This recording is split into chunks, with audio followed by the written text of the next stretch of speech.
Hey everybody, how you doing? Today we talk about a movie that I saw a long time ago that was on Showtime. That's the first time I ever saw this movie, and it's called Bloodfight from 1989. What's interesting about this movie is actually a rip-off of the Bloodsport movie from Jean-Claude Van Damme, believe it or not. Because it, I was, even though I can say it's a rip-off, but let me just say it's a good rip-off because at least they made the movie their own.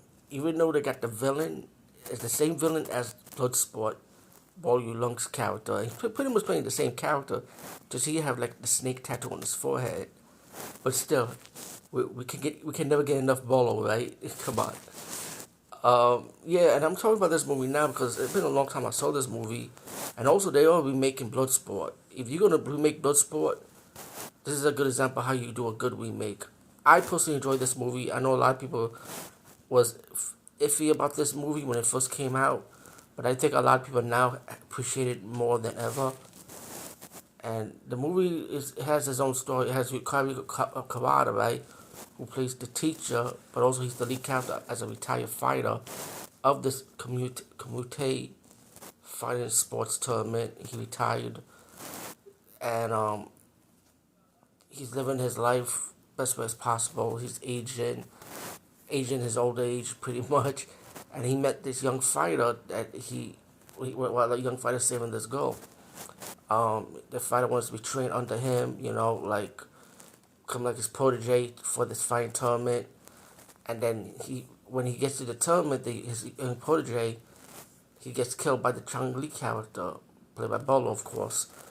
And then the Asian fighter that trained him is having a heavy burden on his death, and he comes back into the fighting tournament circuit again after all these years. And all in all, just to fast forward, this martial arts movie is awesome. I still enjoyed it as the first time I watched it. It is one of the best rip-off clones of any martial arts movie, in my opinion. And the martial arts scenes are good. It's very grounded. It has a little high-flying moments, but it was just a little nitpick on when the guy had to use his power moves.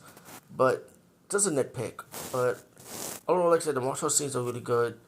Bolo playing Bolo, as always, it never disappoints me. I always love seeing Bolo as a villain role. You can't get disappointed in him. And even the ending fight scenes was good, and especially to have a nice outro music and credit music to go with it.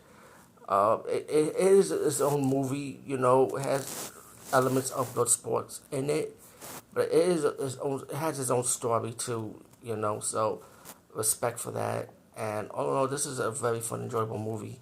What's this about the movie is also Simon Yam played the protege, by the way, a young Simon Yam. And also there is a sequel to this movie. I think it was called Death Cage, but they changed it to Bloodsport Part. No, not Bloodsport. They changed it to Bloodfight Part 2.